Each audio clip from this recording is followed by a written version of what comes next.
Sallallahu wasallam ala nabi sayyidina Muhammadin wa alihi wa sahbihi ajma'ina. Sallallahu wasallam. Aisyah mengatakan kana Rasulullah sallallahu alaihi wasallam yadhkurullah fi kulli ahyani. Rasulullah sallallahu alaihi wasallam senantiasa berzikir menyebut Allah fi kulli ahyani, dalam setiap keadaannya. Jadi zikir itu tidak ada batas keadaan, khususnya zikir mahdhah, zikir yang terlepas daripada bentuk-bentuk tertentu, tidak seperti zikir muqayyad, seperti salat, seperti baca Al-Quran. Assalamualaikum, jangan lupa like, comment, and subscribe. Bye. Insyaallah pada sore yang berbahagia ini akan disampaikan dari guru kita Haji Mursyid Bashir S.M.A. pada saat sekali. Sebelum sudah bersama-sama kita, terima kasih akan memberi keberjamaah. Assalamualaikum warahmatullahi wabarakatuh. Assalamualaikum warahmatullahi wabarakatuh. Alhamdulillahil wahidil ahad, al-fardis samad, الذي لم يلد ولم يولد ولم يكن له كفوا أحد، والذي ليس كمثله شيء وهو السميع البصير. اللهم صل وسلم وبارك على سيدنا ومولانا محمد الذي دعا الناس وأرشدهم إلى توحيد رب العباد. اللهم وعلى آله وصحبه أجمعين. أما بعد. Puji beserta syukur senantiasa selalu kita persembahkan kepada Allah Subhanahu wa Ta'ala, Tuhan yang besar pada zatnya, yang besar pada setiap sifat-sifatnya, yang besar pada setiap af'alnya. Tidak ada satupun makhluk yang serupa dengannya dalam bentuk apapun. Salawat beriringkan salam juga kita sampaikan kepada baginda Rasulullah sallallahu alaihi wasallam, pada seluruh keluarga dan sahabat-sahabatnya sekalian. Hadirin jamaah sekalian beserta para pendengar dimanapun berada yang dimuliakan Allah. Di antara amalan yang sangat agung dalam Islam, di antara amalan yang sangat istimewa dalam Islam adalah zikrullah, berzikir, mengingat Allah, membasahi lisan dan lidah dengan mengingat, menyebut dan mengingat Allah. Hal tersebut sebagaimana Allah sebutkan dalam Al-Quran, Ya ayyuhalladzina amanu dzkurullaha dzikran katsiran wasabbihuhu bukratan wa asila walladzi yusalli 'alaikum wa malaikatuhu liyukhrijakum minadh dhulumati ilan nur wa kana bil mu'minina rahima. Ya ayyuhalladzina amanu dzkurullaha dzikran katsiran, wahai orang-orang beriman, udzkurullah, sebutlah Allah, ingatlah Allah, dzikran katsiran, akan zikir yang banyak, wasabbihuhu bukratan wa asila, dan bertasbihlah, mensucikan Allah, bukratan wa asila, pagi dan petang. Huwallazi yusalli 'alaikum wa malaikatuhu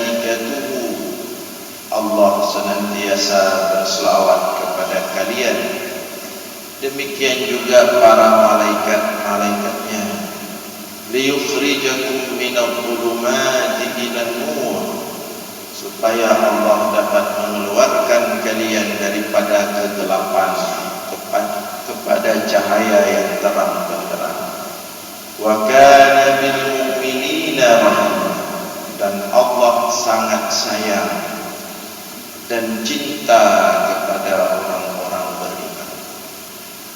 Ayat yang kita bacakan barusan adalah ayat yang memerintahkan kepada kita, menekankan kepada kita untuk banyak-banyak berzikir menyebut Allah, untuk banyak-banyak bertasbih mensucikan Allah setiap waktu, dimanapun kita berada, dalam keadaan apapun. Hal tersebut juga sebagaimana Allah sebutkan dalam ayat yang lain, bagaimana seharusnya kita berzikir kepada Allah. Alladzina yadhkuruna Allaha qiyaman wa qu'udan wa 'ala junubihim wa yatafakkaruna fi khalqis samawati wal ardh. Rabbana ma khalaqta hadza batila. Mereka hamba-hamba Allah yang salih, yang baik. Alladzina yadhkuruna Allah, yang senantiasa berzikir menyebut Allah, mengingat Allah. Qiyaman, dalam keadaan mereka berdiri. Wa qu'udan, dalam keadaan mereka duduk. Wa 'ala junubihim, dalam keadaan mereka tidur. Wa yatafakkaruna fi khalqis samawati wal ardh, dan dalam zikir tersebut mereka menghayati dan bertafakur tentang penciptaan langit-langit dan bumi, tentang penciptaan alam, tentang penciptaan makhluk.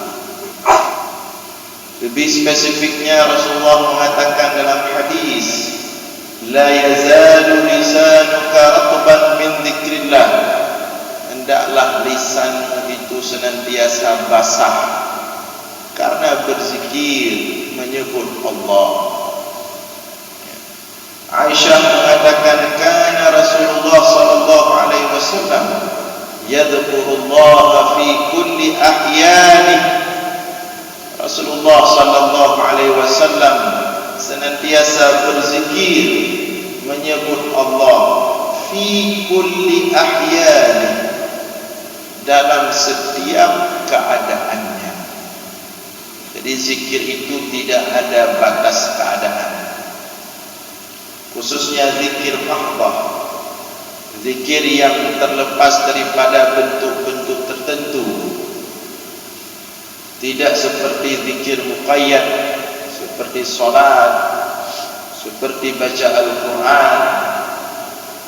Salat dan baca Al-Quran, dia ada tempat-tempat tertentu yang dibolehkan, dan ada tempat-tempat tertentu yang tidak dibolehkan. Dia ada keadaan-keadaan tertentu yang dibolehkan, dan ada keadaan-keadaan tertentu yang tidak dibolehkan. Tapi kalau zikir mutlak, zikir yang tidak muqayyad, dia dibolehkan dalam keadaan apapun, dimanapun, sedang apapun. Maka oleh karena itu, marilah kita memperbanyak zikir kepada Allah. Allah sebutkan pada penghujung ayat yang kita bacakan tadi, apa tujuan zikir? Liyukhrijakum minadh-dhulumati ilan nur, agar Allah dapat mengeluarkan kalian daripada kegelapan, ilan nur, kepada cahaya yang terang benderang. Orang yang senantiasa berzikir kepada Allah, itulah orang yang bercahaya. Orang yang senantiasa dalam keadaan berzikir kepada Allah, orang itulah yang Allah berikan cahaya. Orang orang yang senantiasa mulutnya basah dengan zikir kepada Allah, orang tersebutlah yang Allah keluarkan dari kegelapan kepada cahaya. Karena pada hakikatnya seluruh alam ini gelap. Seluruh alam ini gelap. Seluruh alam ini terlaknat. Dunia mal'unah. Seluruh alam ini pada dasarnya gelap gulita. Illa ma kana fihi dzikrullah, kecuali yang di dalamnya ada zikir kepada Allah, ada ingat kepada Allah, ada penyebutan Allah. Maka Rasulullah katakan dalam hadis, mathalul ladzi yadhkurullah wal ladzi la yadhkurullah kamathalil hayy wal mayyit. Perumpamaan orang yang berzikir kepada Allah, perumpamaan orang yang senantiasa menyebut Allah, perumpamaan orang yang senantiasa ingat kepada Allah, dengan orang yang enggan berzikir kepada Allah, dengan orang yang tidak menyebut-nyebut Allah, dengan orang yang tidak ingat kepada Allah. Kamathalil hayy wal mayyit, seperti bedanya antara orang yang hidup dengan orang yang mati. Jadi orang yang hidup itu adalah orang yang senantiasa berzikir kepada Allah. Sedangkan orang yang tidak berzikir kepada Allah, tidak suka ingat menyebut Allah, adalah seperti orang yang mati, tidak ada kehidupan. Ya ayyuhalladzina amanu dzkurullaha dzikran katsira. Wahai orang-orang beriman, oleh karena itu dzkurullaha dzikran katsira, banyak-banyaklah menyebut Allah, banyak-banyaklah ingat Allah. Nah, di antara zikir yang sangat-sangat mulia, yang sangat-sangat istimewa, adalah sebuah zikir yang sering dipesankan oleh sahabat kepada sebagian mereka. Jadi ada zikir yang para sahabat itu saling berwasiat antar mereka, di mana zikir ini adalah pesan daripada Rasulullah sallallahu alaihi wasallam. Apa zikir tersebut? Disebutkan oleh Amir bin Sa'ad radhiyallahu anhu ketika berjumpa dengan Abu Ayyub Al-Ansari setelah wafat Rasulullah sallallahu alaihi wasallam. Kata Amir bin Sa'ad kepada Abu Ayyub Al-Ansari radhiyallahu anhuma, amuruka bima amarani bihi Rasulullah sallallahu alaihi wasallam. Wahai Abu Ayyub, aku memerintahkanmu, aku menyampaikan kepadamu, aku berwasiat kepadamu terhadap wasiat, pesan dan perintah Rasulullah kepadaku. Apa itu? Antukthira min qawli la hawla wa la quwwata illa billah. Hendaklah engkau perbanyak menyebutkan, berzikir dengan lafaz la haula wa la quwwata illa billah. Tidak ada daya. Kalau kita artikan secara literally dalam bahasa Indonesia, tidak ada daya. La haula wa la quwwata, tidak ada upaya, tidak ada daya, illa billah, kecuali dari Allah, kecuali dengan Allah, kecuali bersama Allah. La haula wa la quwwata illa billah. Dan itu adalah pesan Rasulullah kepada para sahabat. Dalam beberapa hadis Rasulullah menyebutkan, mengajarkan kepada sahabatnya, ala adullukum ala kanzin min kunuzil jannah. Rasulullah mengatakan kepada para sahabat, di antaranya Abdullah ibn Qais, Rasulullah katakan, maukah engkau kutunjukkan kepada kekayaan daripada kekayaan surga. Kekayaan surga. Surga itu sangat mulia sekali. Surga itu sangat indah sekali. Surga itu merupakan tujuan orang-orang beriman, tempat ujung daripada orang-orang beriman, puncak kenikmatan bagi orang-orang beriman. Tapi di dalam surga itu ada kekayaan besar, terdiri daripada berbagai benda-benda surga, daripada berbagai kenikmatan surga, namanya kanzun, kekayaan surga. Rasulullah mengatakan kepada para sahabat, ala adullukum ala kanzin min kunuzil jannah, maukah kalian kutunjukkan kepada kekayaan surga? Para sahabat mengatakan, bala ya Rasulullah. Ya wahai Rasulullah, apa itu kekayaan surga? Rasulullah mengatakan, la haula wala quwwata illa billah. Ucapan la haula wala quwwata illa billah, kekayaan surga. Orang yang sering mengucapkan la haula wala quwwata illa billah, kekayaannya di surga itu sudah ada, sudah disimpan, sudah diletakkan, sudah dikumpulkan bagi orang-orang yang senantiasa mengucapkan la haula wala quwwata illa billah, dalam keadaan apapun, dimanapun dia berada. La haula wala quwwata illa billah. Rasulullah sebutkan dalam hadis yang lain, kanzul jannah arba'. Kekayaan surga itu ada 4. Kekayaan surga ada 4. Ya. Yang pertama, kitmanu ikhfa'us sadaqah. Yang pertama, menyembunyikan sedekah. Sadaqatus sir, sedekah yang tersembunyi, sedekah rahasia. Banyak sedekah tapi tidak ada yang tahu.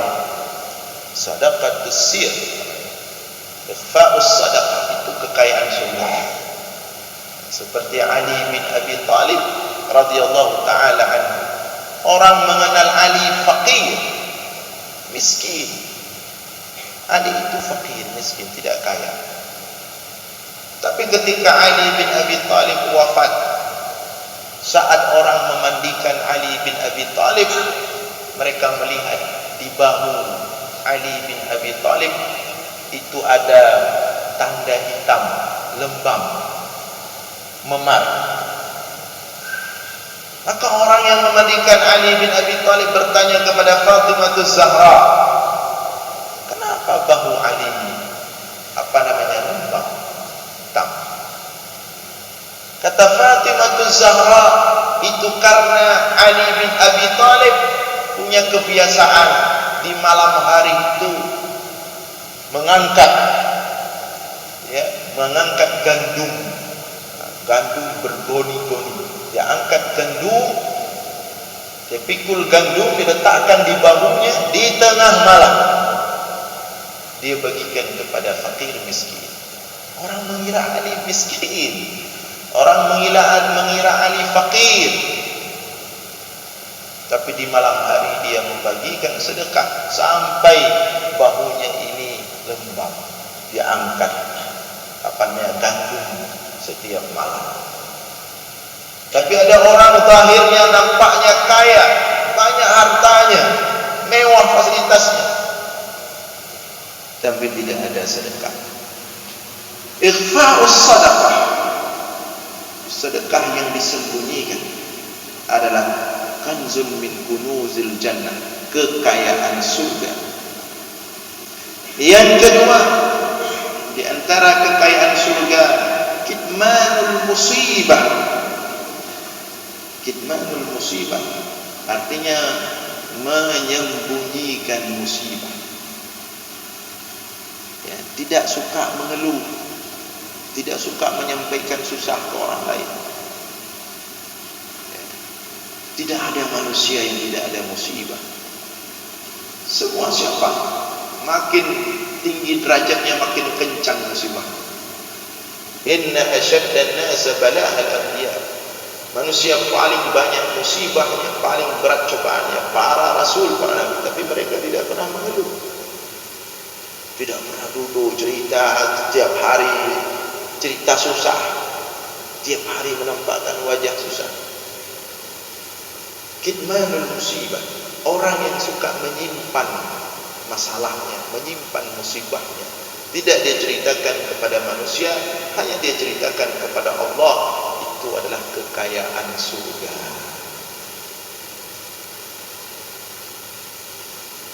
Kemudian di antara kanzun min kunuzil jannah, kekayaan surga adalah silaturahim. Orang yang suka bersilaturahim, orang yang suka membangun sosial yang baik dengan siapapun, apakah dengan orang yang mencintainya atau orang yang membencinya, silaturahim. Dan yang keempat, kekayaan surga adalah la haula wala quwwata illa billah. Tidak ada daya dan upaya kecuali dari Allah. Penyerahan totalitas diri kepada Allah. Istislam, menyerahkan diri secara totalitas kepada Allah. Tidak ada daya dan upaya, semuanya dari Allah. Selamat dari maksiat karena Allah, bukan karena hebat diri. Dapat berbuat taat karena Allah, bukan karena diri. La haula wala quwwata illa billah. Hanya seorang hamba yang diciptakan hidup sebentar, kemudian mati, pulang balik kepada Allah. Tidak ada protes kepada Allah, tidak ada pertanyaan kepada Allah. Sami'na wa ata'na. Apapun yang Allah sampaikan, apapun yang Allah perintahkan, apapun yang Allah atur, sam'an wa ta'a. Karena kita milik Allah, hidup ini milik Allah, suka-suka Allah, kita bukan siapa-siapa. La haula wala quwwata illa billah. Itulah makna kekayaan surga. Dalam hadis yang lain Rasulullah mengatakan, ala adullukum ala ghirasil jannah azbun ma'uha wa tibatun turbatuha. Maukah kalian kutunjukkan tanaman surga, yang dimana tanaman surga itu tibun azbun ma'uha, airnya itu banyak sekali, indah, segar, nikmat, manis. Wa tibatun turbatuha, tanahnya sangat subur. Dimaksud Rasulullah katakan, maukah kalian bercocok tanam di surga, menanam tanaman di surga? Di mana di surga itu kalau kita bertanam-tanam, bercocok tanam, mau tanam sesuatu, airnya aman, tidak ada musim kering, tidak ada harus tarik air, airnya banyak. Azbun, indah, manis, airnya banyak sekali. Wa tibatun turbatuha, dan tanahnya sangat subur. Tidak seperti tanah kita di dunia, ada yang subur, ada yang tidak. Ada yang harus kita siram selalu, kita cangkok dan sebagainya. Tapi di surga tibatun turbatuha. Maukah kalian bertanam-tanam di surga? Tapi belum sampai ke surga, dari sini kita tanam dari dunia. Apa tanaman-tanaman surga itu? Tanaman-tanaman surga itu Rasulullah katakan adalah dengan mengucapkan la haula wala quwwata illa billah. Jadi setiap kita ucapkan la haula wala quwwata illa billah, kita sama dengan sedang bertanam di surga. Sekali kita ucapkan la haula wala quwwata illa billah, tumbuh satu pohon di surga.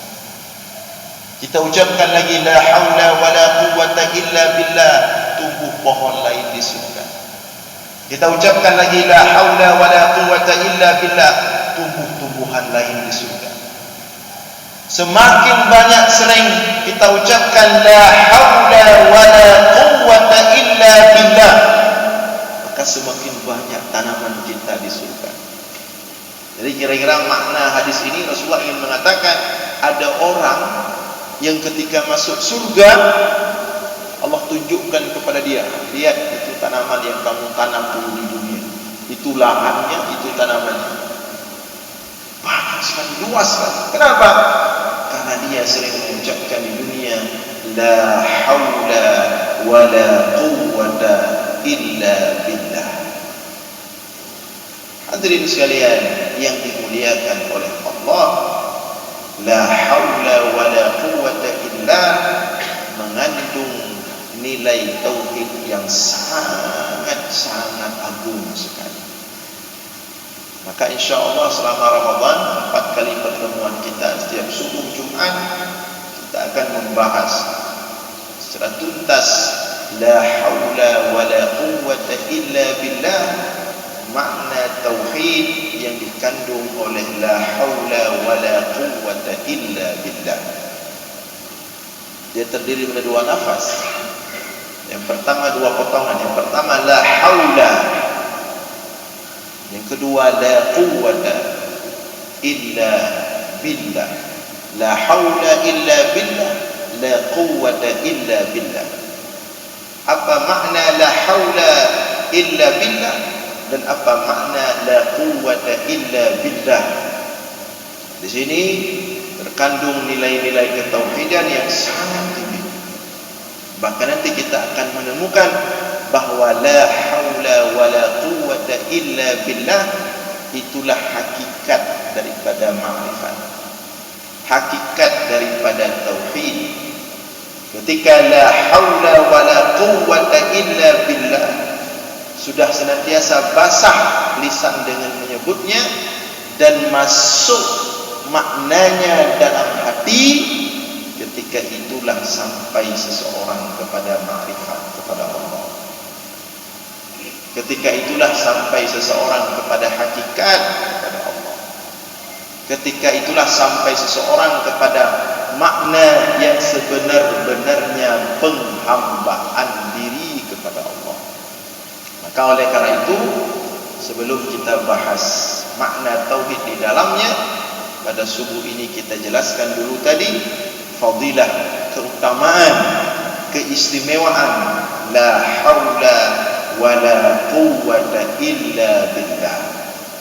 Maka mudah-mudahan mulai Ramadan tahun ini hendaklah la haula wala quwwata illa billah menjadi salah satu zikir rutin kita, zikir paling banyak yang kita ucapkan, baik dalam keadaan berdiri, dalam keadaan duduk, dalam masjid, di luar masjid, setelah selesai sholat, sedang bekerja, dimanapun kita berada, dalam keadaan apapun. Mudah-mudahan ada manfaat. InsyaAllah kita lanjutkan pada subuh Jumat yang akan datang. Aqulu qawli hadza wa astaghfirullah li wa lakum. Wassalamualaikum warahmatullahi wabarakatuh. Terima kasih.